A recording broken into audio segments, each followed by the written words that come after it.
Olá, olá, olá. A minha abertura oficial. Que você tá sem voz hoje. A Jéssica Balbindo, nossa queridíssima companheira de bancada, está sem voz. Pra não faltar risada, né? Hoje eu tô meio fanha, tô meio rouca, mas eu tô aqui porque eu amo muito fazer o podcast. Então, olá, eu sou a Jéssica Balbindo e você está ouvindo Rabiscos? A gente tá fazendo uma coisa muito errada. Eu descobri. O quê? A gente tá fazendo suspense com os convidados, só que a gente divulga os convidados na chamada, então não dá certo. Ai, nossa, é verdade. Ai, como a gente é boa. Então, já que o pessoal já sabe que a Jesuane tá aqui com a gente hoje, é verdade, não adianta fazer suspense. Tá aqui com a Jesuane Salvador. Palmas para a Jesuane Salvador. Não muito perto, né? Não muito perto do microfone. O Alan xinga. E... o Alan é nosso Lombardi, ninguém vê. Ô, Alan, um dia você vai participar aqui, tá? Você vai me falar. Eu vou trazer um operador pra as poder pessoas acham que é lenda. Eles acham que o Alan é uma lenda, que a gente conduz sozinho da mesa o programa, hoje, mas não conseguimos. Eu recebi um puxão de orelha falando que no Estúdio Rock tem o chopp. Eu recebi um puxão de orelha de uma queridíssima ouvinte nossa lá de Porto Alegre, da Renata Pazini, que a gente falou que tempo quente é bom pra tomar chopp gelado.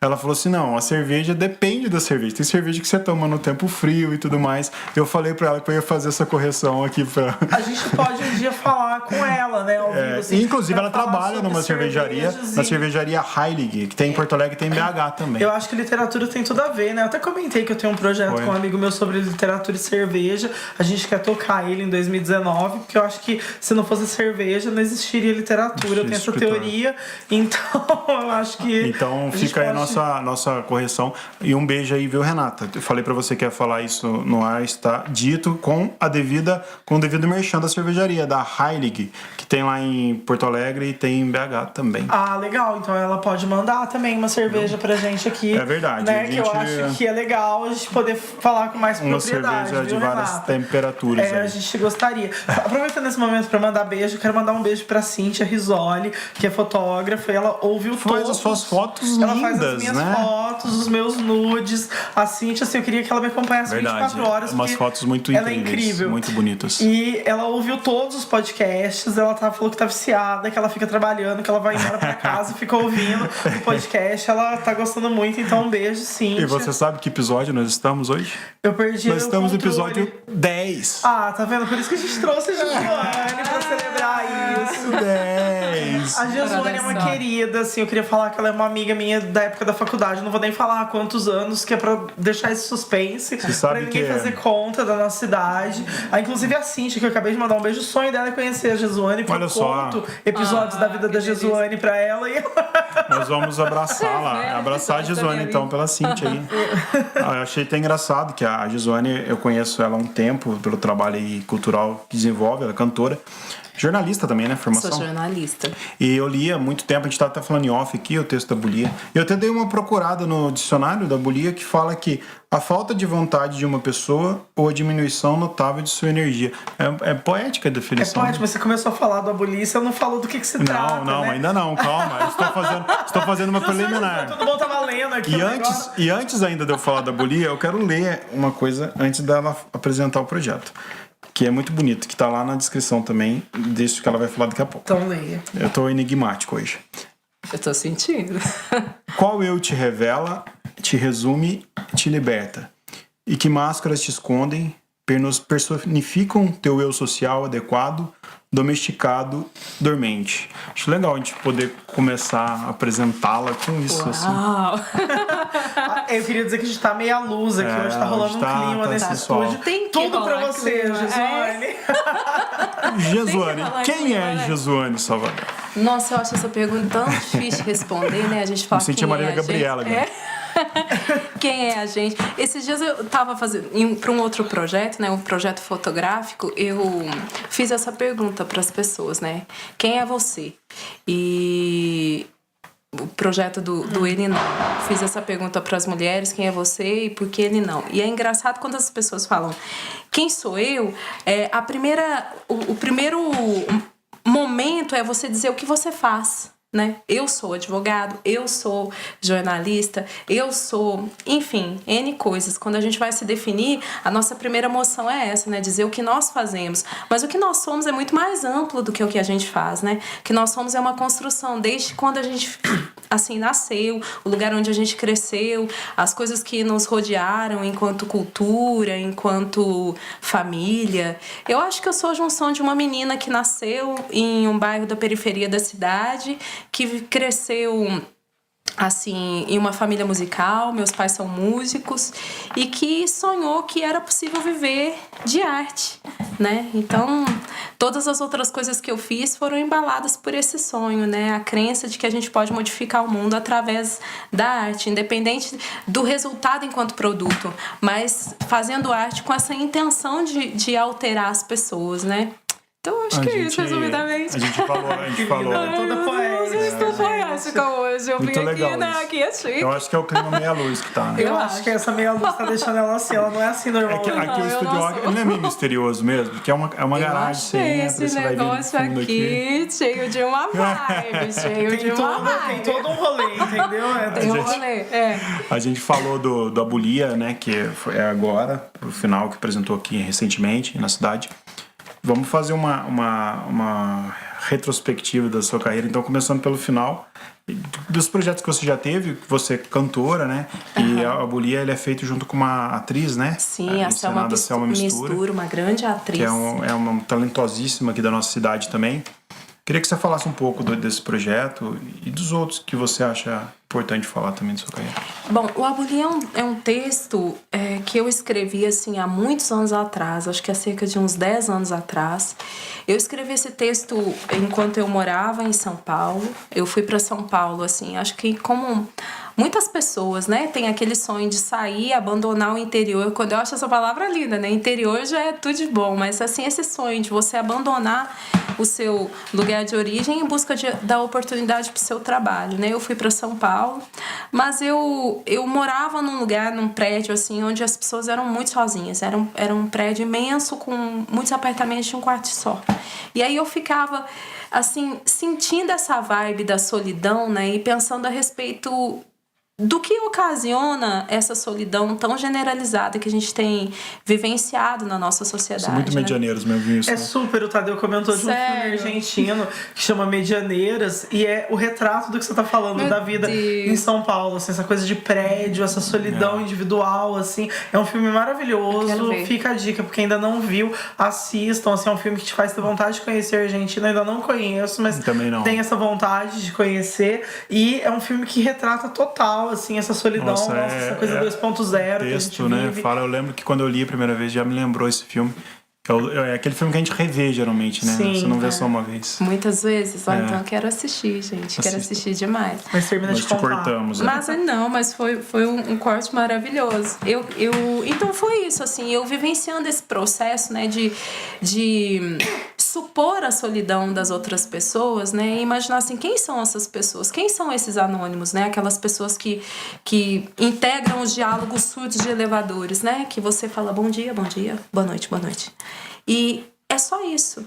E aí você olha para a marca do rosto de cada uma dessas pessoas e imagina qual é a história dessas pessoas, quem é que ama essas pessoas, quem essas pessoas amam, por que essa solidão, por que levantar todo dia muito de manhã e chegar em casa à noite e viver, né, esse rolo compressor, essa máquina do antissonho, na minha opinião, né, que é você simplesmente integrar um processo no qual você foi colocado, mas nem sempre ser o protagonista da sua vida, né? E eu ficava supondo a vida dessas pessoas e eu supus uma vida que poderia ser catastrófica para mim e para qualquer outro artista, né? Que seria essa vida de você ir em busca de um sonho, mas se deparar com a necessidade da sobrevivência, ou com seus medos, ou com traumas, ou com o medo das expectativas, que eu acho que é outra coisa que acaba punindo muita gente. A gente tem tanto medo que o outro vai achar, né? Eu não vou fazer isso não, vai que o outro não gosta. Então, assim, esse medo da expectativa, tudo isso e cheguei nessa personagem que eu acho que, na verdade, ela é um pouco de cada um de nós, porque Catarina, quando ela enlouquece ou quando ela experimenta esse estado de anti-ação, porque a bulia nada mais é do que isso, né? Eu ouvi algumas pessoas dizerem que a peça, ela fala de depressão, mas não é de depressão que a peça fala. Ela fala de um processo muito mais complexo, que é da apatia, é a anti-ação. É quando você já tá morto, né? Embora, assim, você queira de alguma forma reagir, você não vê perspectiva nenhuma de reação. Então a personagem, ela vivencia esse processo de não conseguir reagir diante dela mesma, de se questionar quem sou eu, né? Que máscaras são essas que eu fui colocando ao longo da vida? Tem uma agonia nisso, no sentido, sei lá, meio kafkaniano, assim, de metamorfose? Tem uma agonia muito grande, porque quando ela nessa noite, é uma noite com ela, quando ela decide olhar pra si, porque ela vive um processo mecanicista ao longo de muito tempo, né? Mas nessa noite ela decide olhar pra si, ela decide encarar que ela realmente está vivendo esse estado de sonambulia, esse estado de não se olhar. E ela estado patológico quase, né? É, extremamente, é doente, né? É um processo doente você se abandonar. É muito doente. Isso me lembra muito o livro da Aline Bay, que a gente conversou com ela aqui no programa também, e fala muito sobre essa solidão, assim. Ela tem uma personagem e acompanha a vida dessa personagem dos 8 aos 52 anos, e essa personagem, ela vai entrando nesse estado. Tanto que quando você me falou da peça, e eu não conhecia o significado da palavra abulia, foi a primeira coisa que me veio na cabeça, porque eu tinha acabado de ler o livro pela primeira vez, e eu falei, gente, tem tudo a ver com essa personagem que a Aline criou, que é uma personagem que sequer tem nome. Mas aí quando ela conta a própria história, você fica assim, que choque, né? Essa pessoa se abandonou, por que ela fez isso? Interessante você falar que a personagem nem tem nome, porque assim, ao longo de toda a peça, de toda a construção, a personagem também não tinha nome pra mim. Ela era mesmo essa personificação da solidão e do abandono de si mesma. Uma coisa metafísica. Exatamente. Assim. Nem tinha um nome, mas aí eu fiquei pensando, gente, eu preciso nominá-la de alguma forma, porque eu acho que esse protesto da personagem, né, é um protesto fundamental, porque quando ela enlouquece, é o único momento de lucidez que ela vivencia ao longo de anos, né? Porque quando é essa catarse de você dizer, não dá, não é possível continuar assim. Então, nesse momento, eu achei que valeria a pena dar um nome pra Catarina, ela já tá super íntima, já tá cat. E pra quem tá ouvindo, assim, como que é a estrutura do espetáculo? Você canta, você também faz intervenção de atriz também, de encenação, não? Como é? É um monólogo, né? Na verdade, quando eu pensei a peça já para ser um monólogo, mas as introspecções da personagem, assim, os momentos de devaneio ou de afirmação mesmo daquilo que ela tá sentindo, né, mais profundamente, esses momentos eles vêm através das canções. Então as canções, ela assim, a materialidade da minha voz, né, não eu enquanto cantora, é o meu físico, não é o meu físico, mas a minha voz, ela representa a materialidade desse self profundo da personagem. Ela representa as introspecções daquilo que não é possível falar quando a gente fala, né? Mas que é muito possível falar quando a gente canta. Eu acredito muito nisso. O mestrado que eu estou desenvolvendo, né, é com base nisso. Na voz cantada e esse potencial. Eu até queria te fazer uma pergunta nesse sentido, assim, sobre essa questão justamente da voz e da gente transitar em diferentes meios da nossa área de formação. Por exemplo, você dirigiu uma peça, mas você estava ali no palco, você cantou. Então você é uma jornalista, né, uma acadêmica agora, e uma pessoa que estava no palco cantando, mas também escreveu a peça. Muita gente fala, ela não poderia escrever e dirigir a peça porque ela não é diretora de teatro. Mas eu acho que você tem total autonomia, até porque você que escreveu ficou realmente muito bonito, ficou muito intenso, né? Todo mundo, enfim, ficou muito mexido com isso, reverbera ainda depois de semanas. Foi muito falado, né? Muito comentado. Então, o que você pensa, assim, sobre isso, né? Tipo, da gente migrar os nossos ofícios para poder projetar a nossa voz, né? Por exemplo, Tadeu é advogado, mas tá aqui fazendo um podcast. Sei lá, eu me formei como jornalista, mas trabalho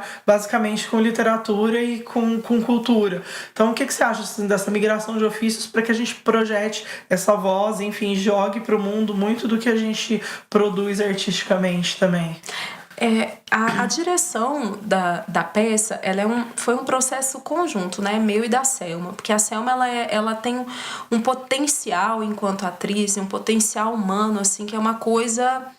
Eu falo que ela é um vulcão, assim, erupção. Ela é tremenda. Ela é tremenda. Selma em cena é tremenda. Eu tô falando dela, eu tô arrepiando.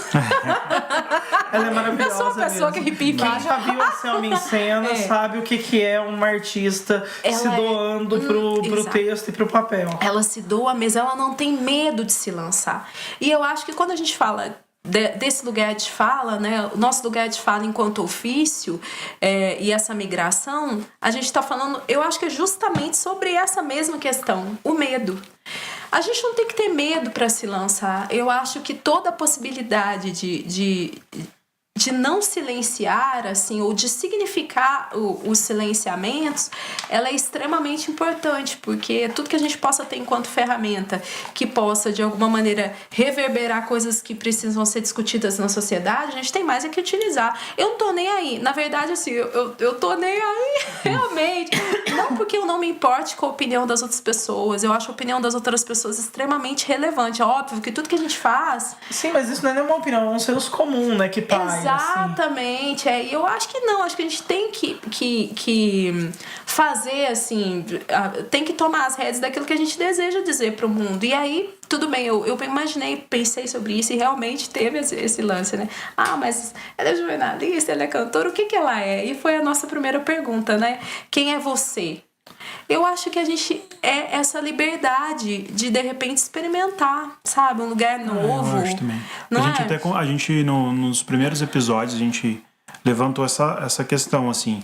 O artista, ele tem que criar pro outro, ou ele tem que criar para si, e enquanto verdade dele vai agradar quem quer que seja, mas dentro de uma realidade, né? Sim. Artística, e não... de uma ficção, a gente conversou tem muito disso. escritor que escreve pra agradar crítico, tem escritor que escreve pra conseguir like, e tem escritor que escreve e faz trabalhos lindíssimos e que movem e que mexem com todo mundo, que eu acho que é o escritor que primeiro ele põe no mundo aquilo que ele tá sentindo. Não tem nada mais verdadeiro do que isso. Eu acho que isso vale pra toda a arte. O cantor que faz isso. Então, enfim, quando a gente pensa no mercado, a gente já perdeu. Eu acho exatamente. Eu acho que quando você assume essa postura de eu vou dirigir uma peça, porque ninguém melhor que você para dirigir essa peça que você escreveu. Você pode muito bem colocar na sua cabeça aquilo, colocar no palco aquilo que você criou na sua cabeça, aquilo que você quer mostrar, né? E isso é verdadeiro, né? Você sabe, Tadeu, que assim, no processo, a gente nem pensou sobre isso, assim, tipo, eu vou dirigir, Selma vai dirigir, a gente nem... umas regras desnecessárias, né? São muito desnecessárias. A gente quis fazer algo que fosse verdadeiro, só isso. E nesse processo de fazer algo verdadeiro, a gente desfez muita coisa, a gente se refez também, assim, enquanto pessoas, porque foi um processo muito profundo pra nós, assim. Eu acho muito bonito você falar isso, porque eu acho que todo processo artístico molda a gente enquanto ser humano, né? Então eu acho que quem trabalha com arte, assim, sabe disso, ainda que você não esteja em cena. Por exemplo, eu trabalho com você no Cine Jazz.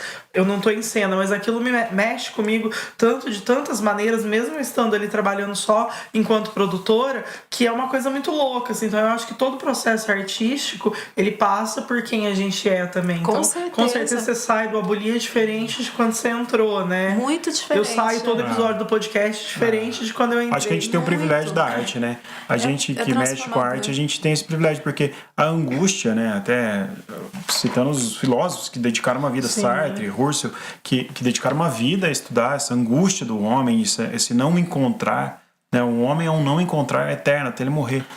A gente que trabalha com arte, a gente dá uma escapada nessa regra aí, porque a gente consegue ter uns extravasos que, às vezes, uma pessoa que... É que eu não entendo quem não trabalha, eu não entendo quem não gosta, então, por isso que eu não posso falar por eles. Eu falo por mim, eu me sinto privilegiado por isso. Por poder me extravasar escrevendo uma poesia, escrevendo um livro, conversando com a Jéssica enquanto a gente toma uma cerveja, conversando com a Jesuane sobre música. Não queiram me ver cantando, porque é péssimo.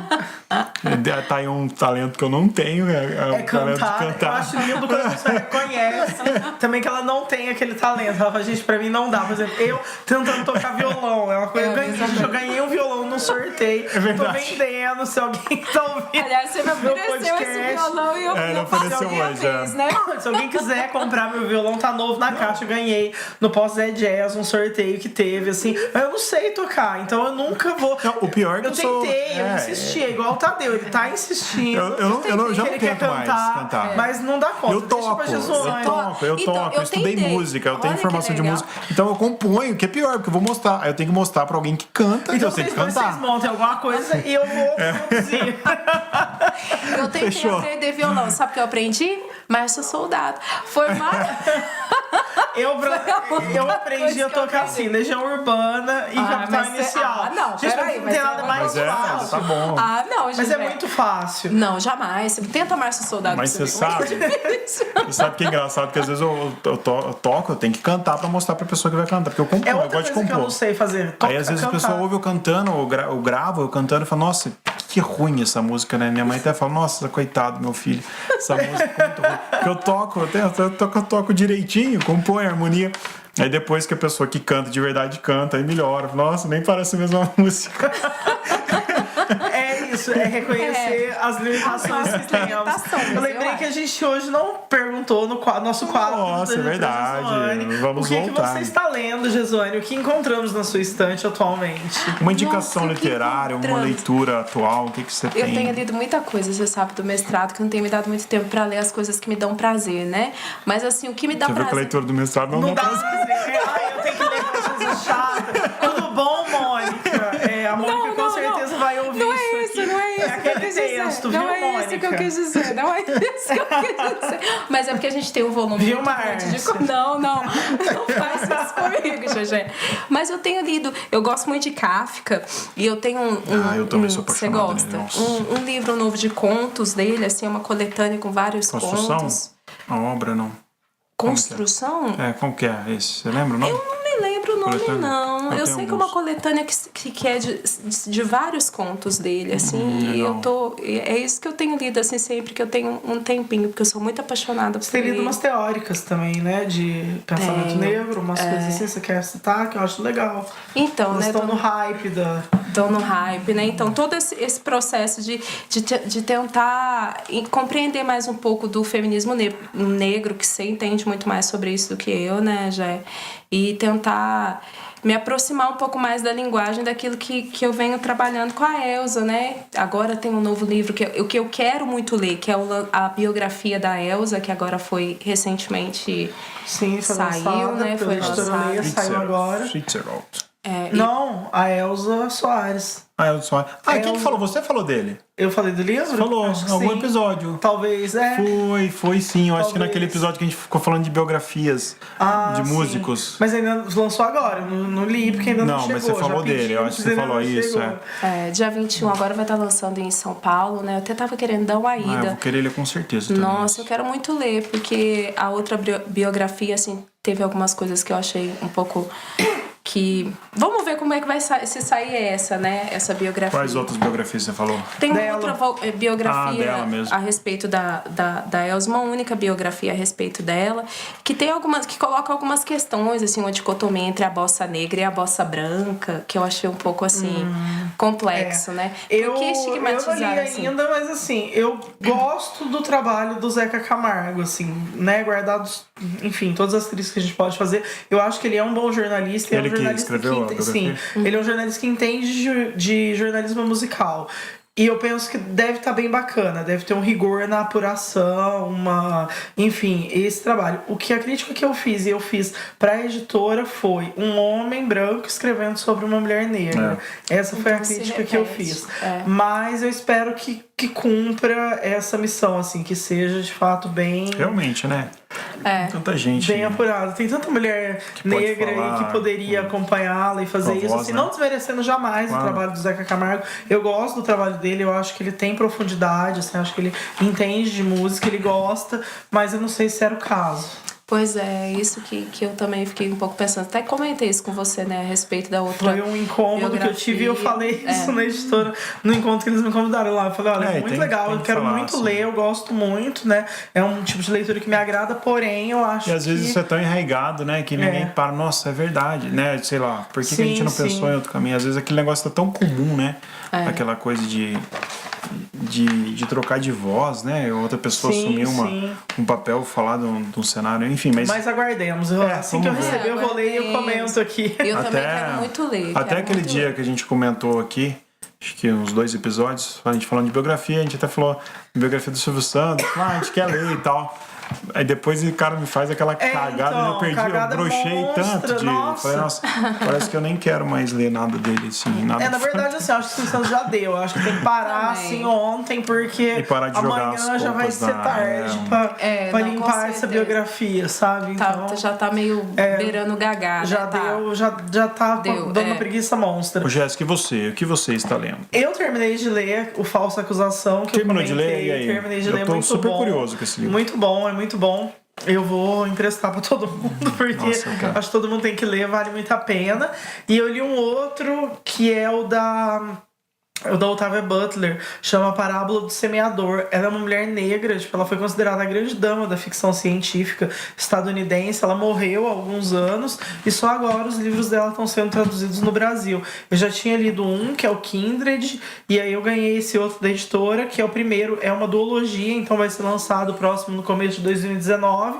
Então já tô naquela ansiedade, terminei, quero ler, mas é uma história, é uma distopia, né? Então é uma história que se passa de 2024 a 2027, num mundo onde as pessoas estão vivendo muito mais acirrado do que hoje, estão sem comida, vivendo em bairros murados, as pessoas mendigando muito e roubando e se atacando por comida, pelo mínimo. E aí tem a filha de um pastor que discorda da Igreja Batista, onde eles seguem, e ela começa a criar um livro só dela, que é o Semente da Terra, e aí ela vai colocando os pensamentos dela e a forma dela de compreender Deus, ao mesmo tempo em que ela se preocupa com o futuro, e todo mundo fala que ela tá criando pânico, que ela não precisa se preocupar, até que um dia o bairro que ela mora é atacado. É muito louco, porque no meio do livro tem uma droga que as pessoas usam, e o efeito dela, eles gostam de ver as coisas queimando, então eles tacam fogo em coisas, em pessoas, e a grande inspiração é ver o fogo, chama piro, droga de 20 pirofagia. Achei muito louco ela criar todo esse universo, e é bem interessante, assim, porque a personagem é muito bem construída, é uma menina, e ela vai amadurecendo conforme o livro se desenrola, vale muito a pena. Que legal. E o que você está lendo? Depois que eu terminei o do Vitor, né? Do Amor dos Homens Avulsos. Acho que é isso. Não lembro. Eu sempre alguma confundo, coisa assim. Aí eu acabei comprando o Glória, que eu te falei, comecei a ler ele. E é até engraçado, porque, por incrível que pareça, esse quadro é bem comentado, né? O pessoal sempre me procura falando. Eu gravava no Instagram as indicações literárias toda semana. Eu até falei no Instagram agora que eu tô deixando pra falar aqui. Gente, vocês não vão mais ver essa carinha bonita. Vão ver a voz só, tá bom. E aí eu comprei o Glória, que eu até te falei, né? Que é impressionante como é diferente o estilo de escrita do Vitor do último pro Glória. O Glória é um livro mais cômico, tô na metade ainda, mas ele é bem divertido, que é a história de uma família toda atrapalhada, assim, que eles têm um lema na vida que fala que Deus era gago. Então tudo que dá errado, eles falam isso. Deus era gago. O pai dessa família criou esse jargão, ele fazia isso com a mão embaixo do nariz imitando o Nietzsche. É muito louco, né, a história. E vai mostrando o destino de cada filho. São 3 filhos, um diferente do outro, e uma família muito sarrista.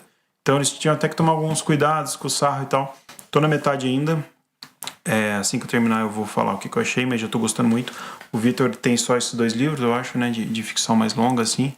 E é o que sobrou, né, dele pra gente. A gente sempre fala dele aqui, então fica aí meu registro que eu comprei. Comprei um monte de livro, na verdade. Comprei o Conto de Aya, porque agora teve a Black Friday a ler da Margaret Atwood, né? Comprei, aí eu comecei a assistir o Alias Grace, porque me falaram da série Conto de Aya. Aí eu comecei a assistir o Alias Grace, que tá no Netflix, que é da Margaret também. Não li ainda. Eu tô lendo o conto da Aya, eu tô gostando.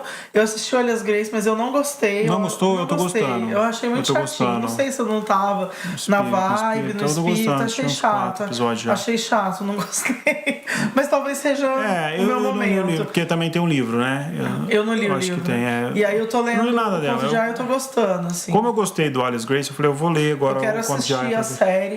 Dizem que é legal. Mas também é uma distopia, assim, né? Eu tô nessa pira de ler distopia. Eu gosto também. Josuane também gosta muito disso, né? Você tá... Como é que era? Você fez um artigo sobre essa distopia, a questão dos bonecos sexuais e tal. Fiz. Conta pra gente sobre isso, que eu acho que é um assunto muito relevante e importante a gente trazer isso. Vamos trabalhar essa divulgação científica aqui ao vivo. Super importante. Vamos trabalhar essa divulgação O artigo se chama Calm Baby, né? É um olhar para a indústria de robôs sexuais femininos dotados de inteligência artificial.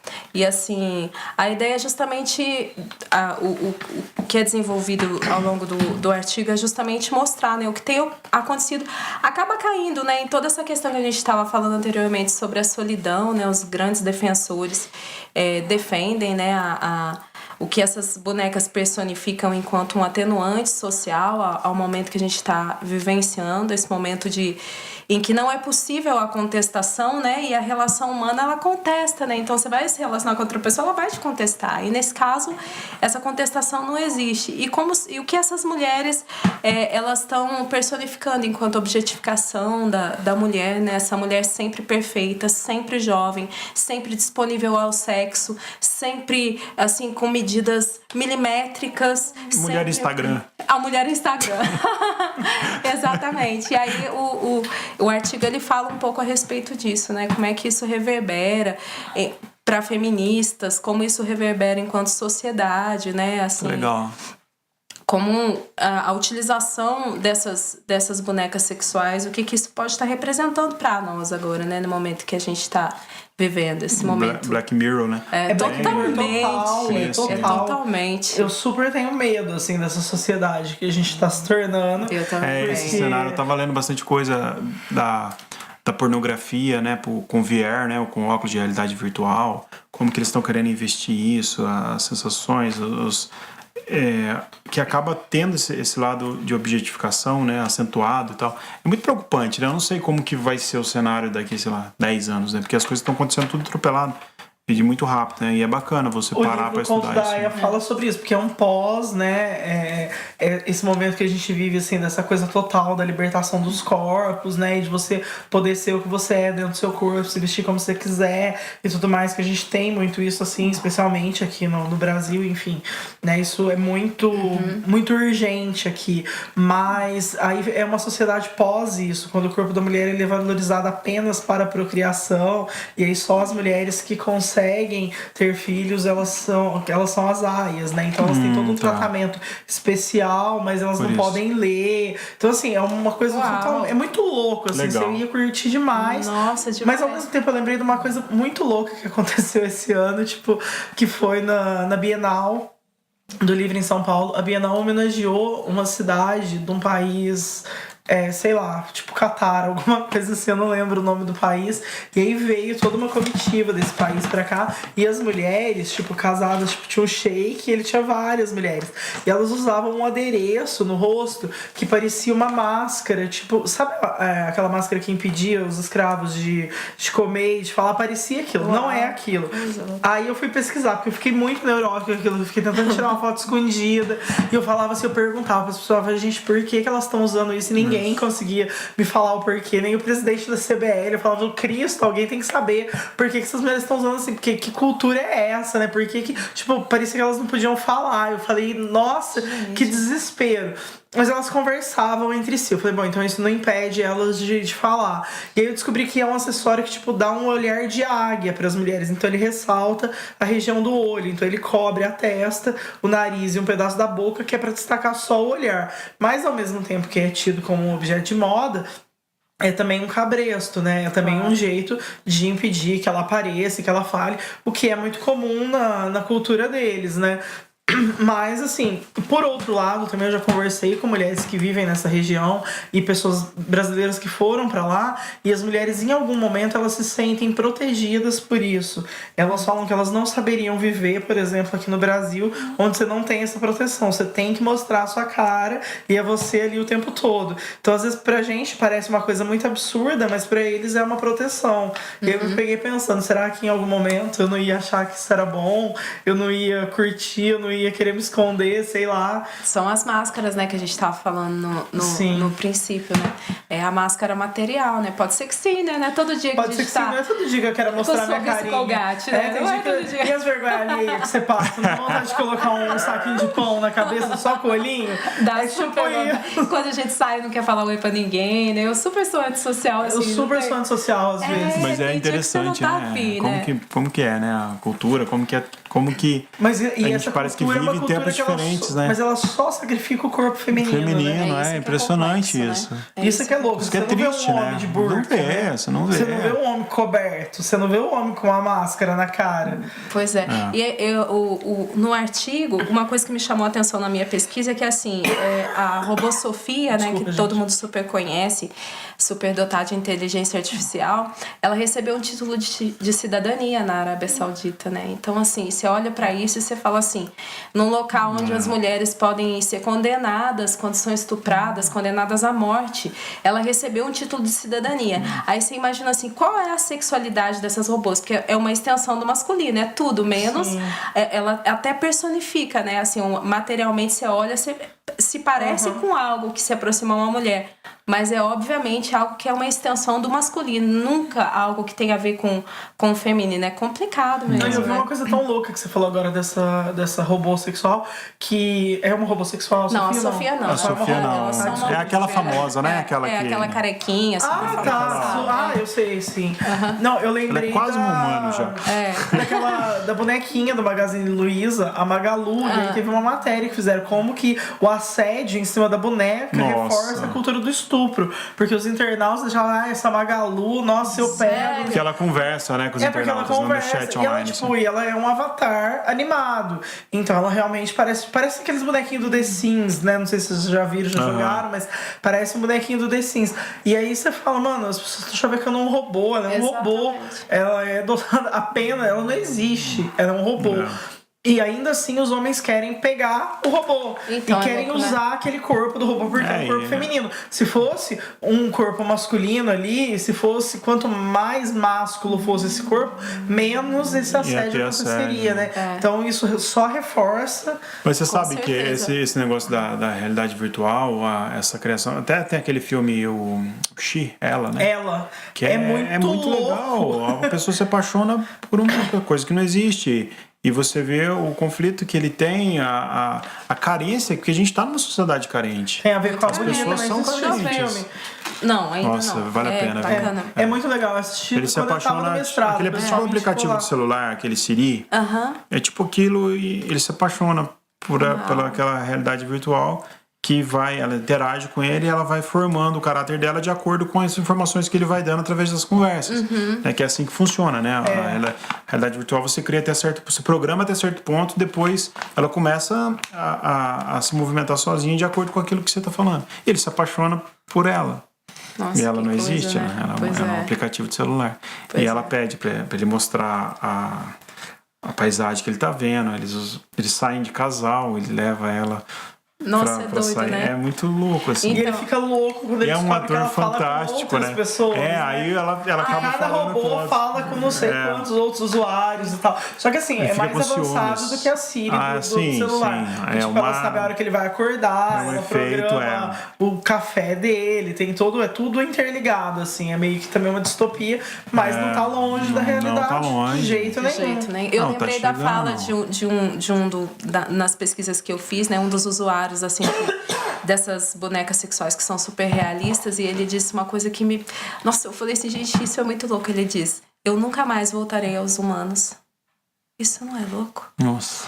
Porque ele Não, isso é uma ameaça à nossa existência. Uma ameaça à nossa ao Homo existência. sapiens, é uma Exatamente. ameaça ao Homo sapiens. Ele fala, eu nunca mais voltarei aos humanos. E ele fala, assim, ao longo da entrevista dele, de como ela preenche profundamente, como ele abandonou a esposa, ele era casado. Primeiro, que isso é patologia. Né? Segundo, loucura, que é não uma é? ameaça à raça humana, né? Mas é justamente esse ser que tá disponível a oferecer prazer o tempo inteiro, né? E sem contestação, E sem contestação, exatamente, que a gente fala sobre objetificação. Você falou agora há pouco a respeito da questão da bonequinha, né? Do Magalu, né?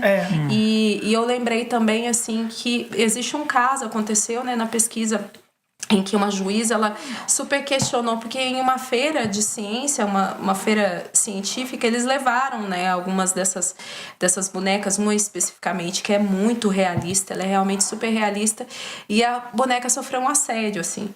Machucaram a boneca, arrancaram a auréola do seio da boneca, morderam a boneca e tal. E aí a juíza, ela entrou, assim, ela quis questionar justamente isso, né? O que leva as pessoas a terem esse tipo de comportamento com uma boneca que personifica o feminino, né? De alguma maneira ela tá ali assumindo esse lugar. Óbvio que tá demonstrando como a mulher ainda é vista, né, na sociedade. Né? Vamos ver o que nos resta, né? Eu queria trazer uma outra discussão sobre isso, que é a capa do novo livro do Rubem Fonseca, que é o rosto de uma mulher embalado com papel filme, como se fosse um pedaço de carne. E o livro chama Carne Crua. Eu até peguei aqui para mostrar para vocês. Fantástico.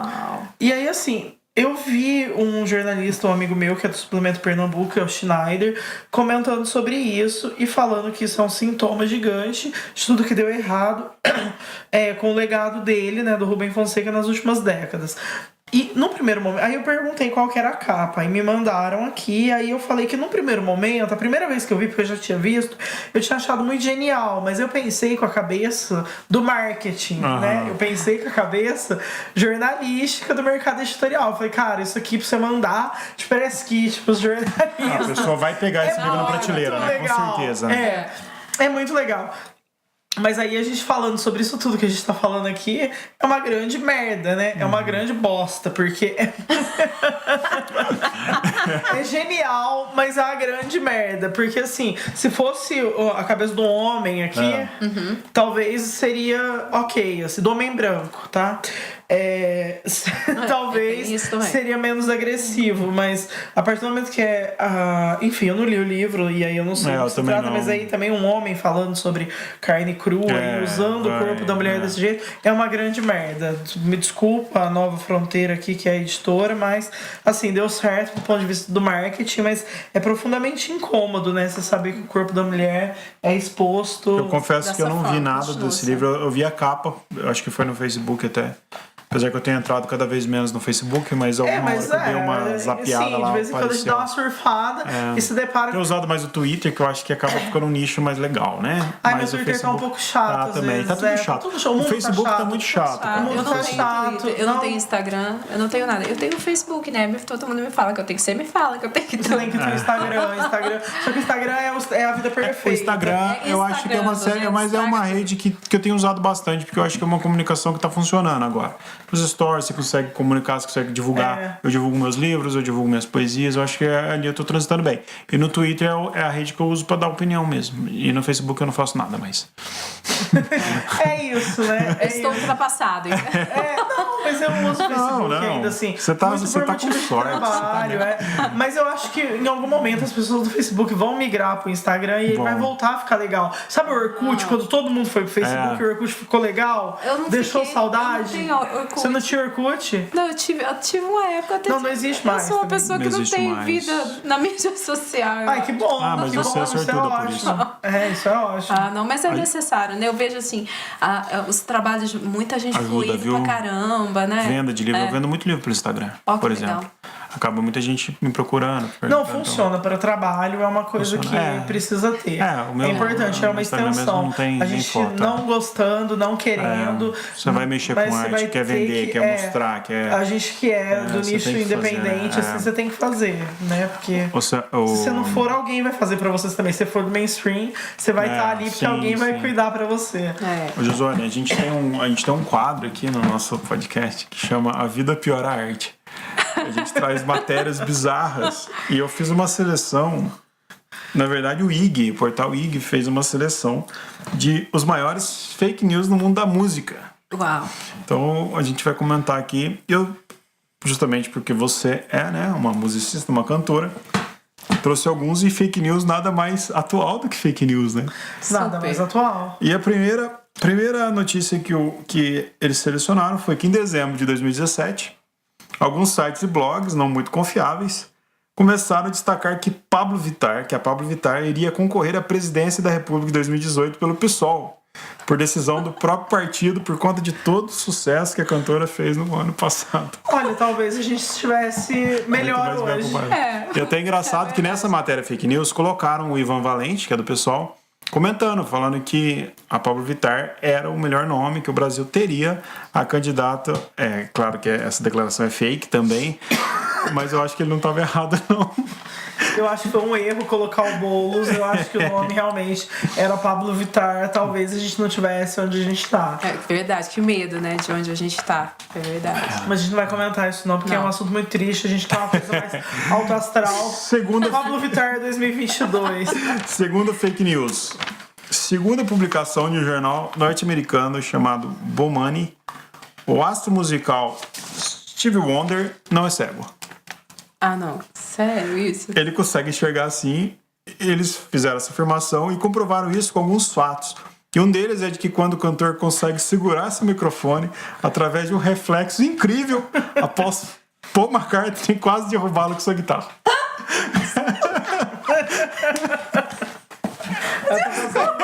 É isso! Galera, pira demais! Que palhaçada! Gente, a galera é louca demais, velho. Que medo. Galera pira muito. A galera das fake news, eles tinham que fazer um livro, assim, sabe? Escrever fanfic, não sei. Escrever outra coisa, porque é muita imaginação. É muita imaginação. É engraçado, porque até recentemente Steve Wonder tava até vendo de fazer a cirurgia pra conseguir enxergar. Ai, gente, que figura. Mas é boa. Mais algum comentário sobre Steve Wonder não é cego? Eu não tenho nem sei o que eu falo, né? Porque depois dessa deve ser da mesma linha de que o menino dos Beatles lá que morreu. Paul McCartney. Não, mentira. Tem um que tá vivo e eles falam que ele já morreu. O que aparece descalço, atravessando a faixa. É o Paul McCartney, né? É o Paul McCartney. Paul McCartney, sim. Você já viu essa teoria? É uma teoria da conspiração. É pior que até uma das que o Ig elegou também é que a Avril Lavigne também. Ela teria morrido em 2003. Uau. Ai, tem a teria sido substituída. Tem a da Anitta também, é maravilhosa da Anitta. Que a Anitta também? Morreu, Já morreu? A primeira Anitta morreu, porque é outra pessoa. Sabe que ninguém considera a plástica Michael Jackson que ela fez. Então assim, a Anitta é outra pessoa, não é a menina que cantava antes, tinha a pele mais escura e tal. Agora a Anitta é outra pessoa. Danizudo, né? Você conhece o blog do Danizudo? Não conheço. Super teoria da conspiração. Blog do quê? Do Danizudo. Não conheço. É também. muito bacana. Tem altas E a Anitta também já morreu, então assim, todo mundo. Bom, aproveitando o tom macabro, então, das mortes, a última aqui, fake news, fala que a Katy Perry, na verdade, é a modelo John Bernard Ramsey, que teria sido assassinada aos 6 anos de idade, modelo aos 6 anos de idade na década de 90, que na verdade ela não morreu, né, que teria sido vítima de estrangulamento, que na verdade é a Katy Perry. Ela se transformou em Katy Perry, que costuma usar símbolos do renascimento como borboletas, o que seria uma pista, além do fato da cantora...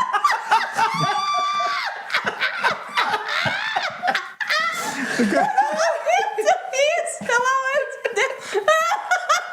O povo é legal demais. Além do fato da cantora citar a pequena menina que morreu em sua autobiografia. Cara, loucura, né? Gente, o povo é Gente, muito eu tenho medo, porque assim, essa galera tinha que ser roteirista, né, das coisas. Totalmente, é muita criatividade. É muita criatividade. Eu tenho muito medo sobre, nossa, enfim, de várias coisas.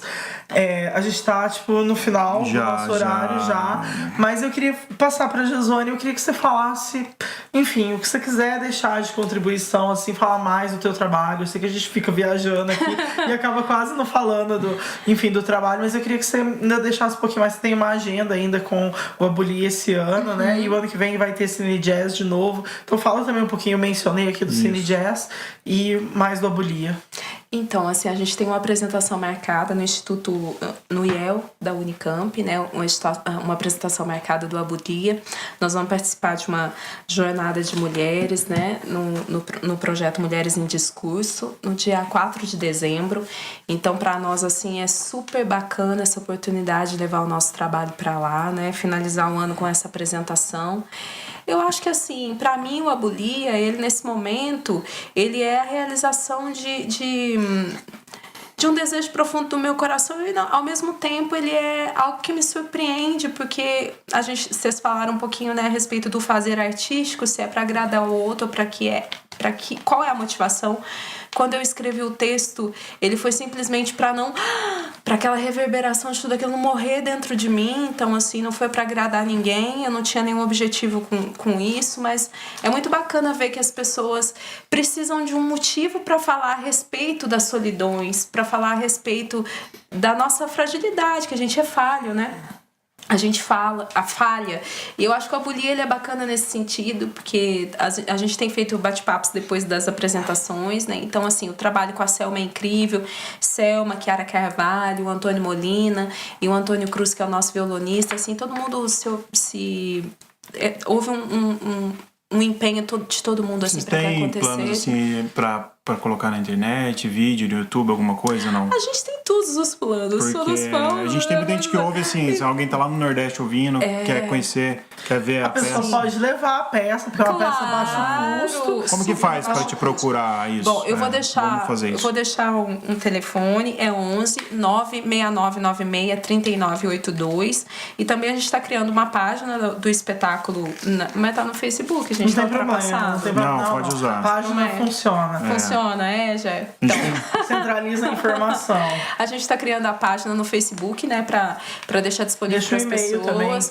Também. O e-mail é engenhodecultura@gmail.com, né, pra quem quiser que a gente leve a peça. A gente tá trabalhando justamente nisso, em baixo custo, pra gente motivar a mesma discussão, né, que a peça, de repente, pode sendo promovedora de alguma forma. Atenção, né, produtores, então, aí, ó. Sim, tem bastante produtor que ouve a gente, tem bastante galera que é da área da cultura. Se quiser levar o espetáculo Abolia, música e teatro, né, música e cena. É um espetáculo cênico musical. Exato. Eu não assisti, eu quero assistir. Baixo custo, poucas pessoas na equipe, o cenário não é complexo. Super então levem, porque vale muito a pena falar sobre isso. Acho que é um tema muito relevante, acho que a gente tem vivido muito isso, a gente discutiu isso aqui. Fala do Cine Jazz antes da gente encerrar. Cine Jazz entra agora na sua segunda temporada, né? A gente teve a primeira temporada em que a Jéssica tá comigo no projeto, fazendo um trabalho lindo, né? Então, Cine Jazz é um projeto, é um espetáculo cênico musical que a gente faz um mergulho, assim, na história do jazz no cinema, né? Então, a gente conta com uma orquestra sinfônica, com uma companhia de dança. E essa nova temporada, assim, o projeto, ele vem ainda remodelado, com um roteiro novo, né? Assim, é todo um desafio. Vale lembrar que são os clássicos de jazz do cinema, cantados na voz de Jasone de Salvador. Pois é. Coisa linda. Então, a gente faz esse mergulho aí no repertório do jazz, passando por grandes nomes como Ella Fitzgerald, Nina Simone e outras grandes mulheres que emprestaram suas vozes, né, pro jazz. E contando a história, tem um fundo todo brasileiro pra gente contar a história do jazz no cinema e como esse estilo acaba influenciando de muitas formas também a nossa produção aqui no Brasil. Então, esses dois projetos, eles estão agora, o Cine Jazz pro ano que vem, né, a primeira apresentação a gente imagina que deva estar ocorrendo por volta de abril do ano que vem. O Abolia, a gente ainda tem mais um espetáculo espetáculo. E eu tenho um segundo projeto esse ano. Nós comemoramos 60 anos de Bossa Nova. Achei engraçado que ninguém falou, né? Se falou muito pouco sobre isso. Então, com a Orquestra Juvenil de Cordas do Conservatório Municipal de Poços de Caldas, a gente vai fazer 2 concertos agora, finalizando o ano, comemorando esses 60 anos de Bossa Nova. E como o estilo foi bacana e ainda é bacana, né? Colocou a música brasileira no cenário mundial. Então, são esses os projetos do fim do ano. Legal, muito bom o papo, adorei você aqui. A gente vai te trazer mais vezes. Vamos. Você agrega eu aqui. amo, eu agrego. Faz um grande bate-papo. Convidada, né? Aí você vem como jornalista fazer perguntas e tal. Será um prazer tê-la aqui. Foi muito bom o papo, adorei. Eu amei. Gê, obrigada. Você sabe que você mora no meu coração. Sempre muito bom celebrar o episódio 10. Eu vi que a Marília e a Gabriela tem 10 mil entrevistas no currículo. A gente já tem 10. Que chique! Um dia a gente chega lá. Então hoje a gente chega lá, né? A gente estamos prosperando aqui com o Rabiscos. Tá? Obrigada a todo mundo que nos ouve. Valeu a todos. E mandem sugestões. Bom Beijos. dia, boa tarde, boa noite. Beijos a vocês. Parabéns.